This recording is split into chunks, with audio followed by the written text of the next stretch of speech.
السلام عليكم ورحمة الله، مرحبا بكم في قناة الشيف عماد. نتمنى تكونوا في تمام الصحة والعافية. فيديو اليوم إن شاء الله غادي نشارك معكم بسيطات صغار مالحين بحشوة رائعة بدون ورقة البسطيلة، غير بعجينة المسمن. كيجيو بسيطات مقرمشين ولذاذ بزاف. نتمنى مشاهدينا ينالوا الإعجاب ديالكم.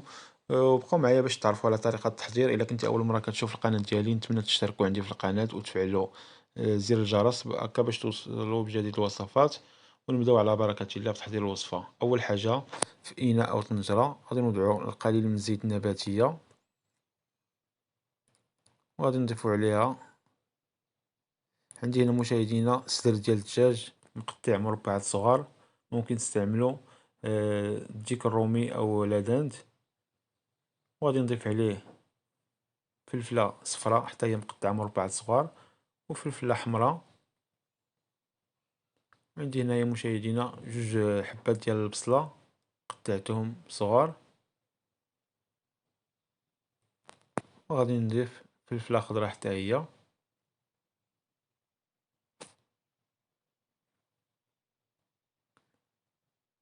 وغادي نبداو نخلطو مزيان حتى تشحر لينا الخضرة مع الدجاج مزيان. وغادي نبداو نضيفو في التوابل. اول حاجه مشاهدينا غادي نبداو فيها، غادي نستعمل معلقه صغيره ديال السكينجبير. هاد الحشوه كتجيب مذاق السمك، وكتشوفوا معايا ما استعملناش فيها السمك غير الدجاج، كتجي بحال ديال السمك. غادي نضيف معلقه صغيره ديال التحميره او البابريكا، معلقه صغيره ديال الخرقوم، وغادي نضيف معلقه صغيره من الفلفل الاسود او الابزار، وغادي نضيف ملعقة صغيرة من الثوم بودرة.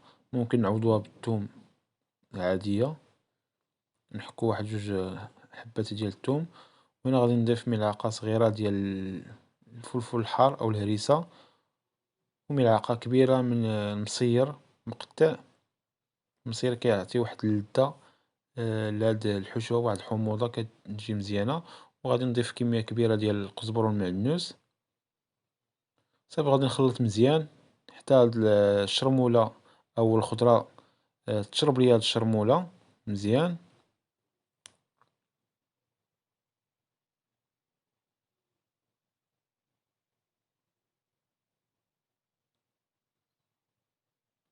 ودابا غادي نضيف الزيتون الخضر مقطع.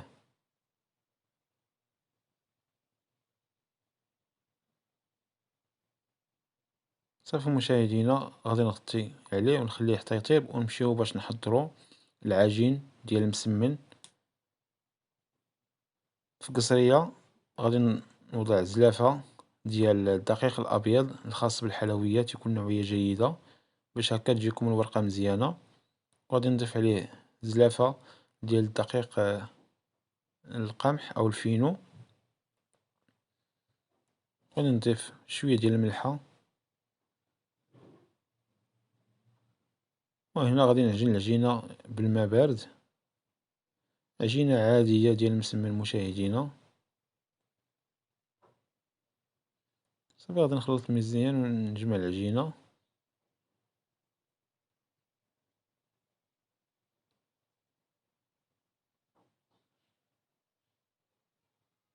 والعجينة نحاولو أنها تجي مدلوكة مزيان.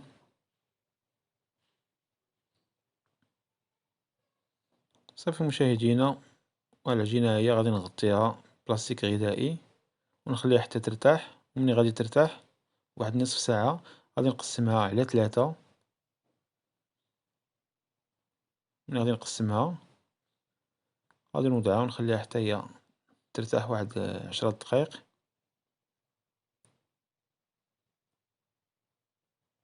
فهاد العجين كتجي رائعة وكتجي مقرمشة، كنصحكم أنكم تجربوها. صافي غادي نغطيها ونخليها ترتاح. وغادي نمشي دابا للحشوة. هنا عندي الشعرية الصينية ديال الروز، غادي نقطعها بالمقص مزيان باش ما تجيناش في الحشوة تبان طويلة بزاف. غادي نقطعوها مزيان بالمقص كما كتشوفوا. وغادي نضيف على الحشوة 3 الحبات ديال الجبن المثلث اللي غتعطينا واحد المذاق للحشوة، 3 الحبات كافيين، كتعطينا واحد التعليكة للحشوة وواحد البنة. وغادي نضيف عليها مباشرة الشعرية الصينية ونخلطها مزيان حتى الشعرية تشرب لينا هاديك المذاق ديال الحشوة.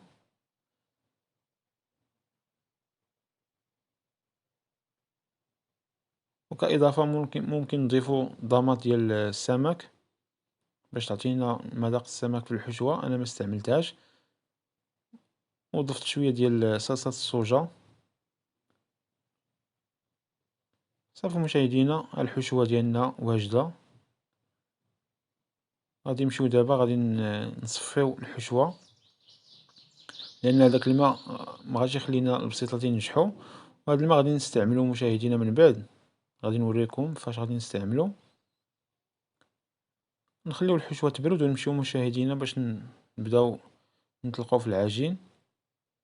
غادي ندهنو سطح العمل بشوية ديال الزيت النباتية ونبقاو نطلقو العجين مزيان تكون رقيقة.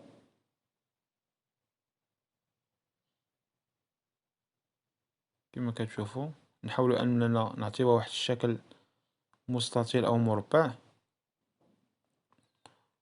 ونبداو ندهنوها باستعمال المارغرين وشويه ديال الزيت كما كتشوفوا.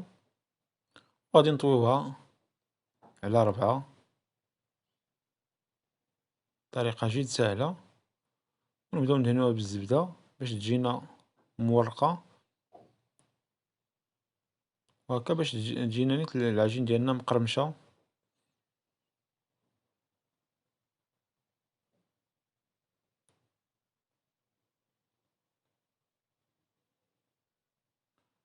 وغادي نطويوها كما كتشوفوا. هنا العجين قسمناها على 3، كل حبه كتعطينا تقريبا 9 القطع. صافي مشاهدينا غادي نخليوها ترتاح غير واحد شويه ونبداو باش نشدو العجين نطلقوها مزيان. هذه هي العمليه الاخيره، نحاولوا اننا نطلقوها مزيان وتجينا العجين ديالنا مربعه باش هكا ملي كنكونوا كنقسموها كيجيونا كل وحده كتجينا قد قد، تيجيونا قد قد. صافي مشاهدينا كما كتشوفوا غادي نجي غادي نقطعها على هذا الشكل هذا، نقسمها على 3 باش هكا تيجيونا 9 القطع. غادي نجيبو مشاهدينا اطار او طبسيل بحال هكا اللي عندكم، غادي ندهنوه بشويه ديال الزيت باش ما تلصقش لينا العجين. غادي نحاولوا نطلقوها غير واحد شويه بحال هكا، وغادي نهزوها غادي نوضعوها على الطبسيل باش يجينا الشكل ديال البسيلات دائري صغار. غادي نجيبو كميه من الحشوه من بعد ما بردات مزيان. مشاهدينا كنأكد على هذه المساله ان الحشوه تكون بارده باش ما تقطعش لكم العجين.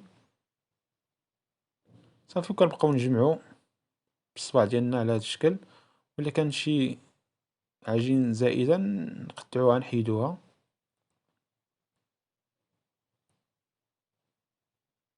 ونضغطو عليها ونشدوها مزيان.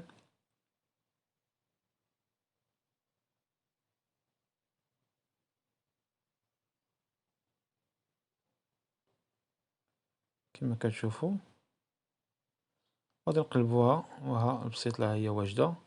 غادي نكونوا موجدين صافي حال ندخلوا الفرن، وضعنا فيها ورق المطبخ وغادي نستفوهم.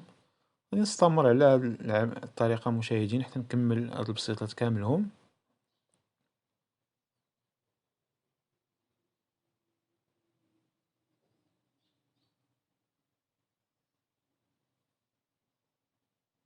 حتى الشكل ديالهم كيجيو زوينين هكا صغار فرديين. الا بتستعملوا وحده كبيره نفس العمليه، تجيبوا شي صينيه وتوضعوا فيها، تسرحوا فيها الورقه كبيره وتعمروها. صافي مشاهدينا غادي نستمر حتى نكمل الكميه كاملها. هنا هذاك المرق اللي صفينا هو باش غادي ندهنو البسيطلات ديالنا باش يجيو الشكل ديالهم محمر بلا ما نستعملوا البيض.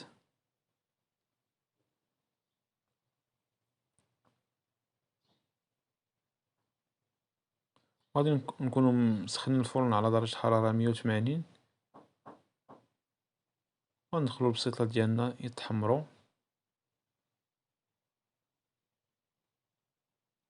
نفس العملية للفرن العادي، يكون شاعل من التحت، نوضعهم من الفوق غير يتحمرو ونهبطوهم باش يتحمرو من الفوق. صافي مشاهدينا، هادو هما البسيطات ديالنا اللي حضرنا، كيجيو مقرمشين، وحتى الحشوة كتجي لذيذة وبنينة، كيجي فيها مذاق ديال السمك. زيندهم بشوية ديال الحامض مع الفرماج او الجبن. غادي نحلو شي وحدة باش تشوفوهم كي تيجيو مشاهدينا من الداخل، كيجيو مقرمشين. كنصحكم انكم تجربوهم، غادي ينالوا الاعجاب ديالكم. نحضرهم ان شاء الله في شهر رمضان المبارك اللي يدخل علينا وعليكم بالصحة والسلامة ان شاء الله.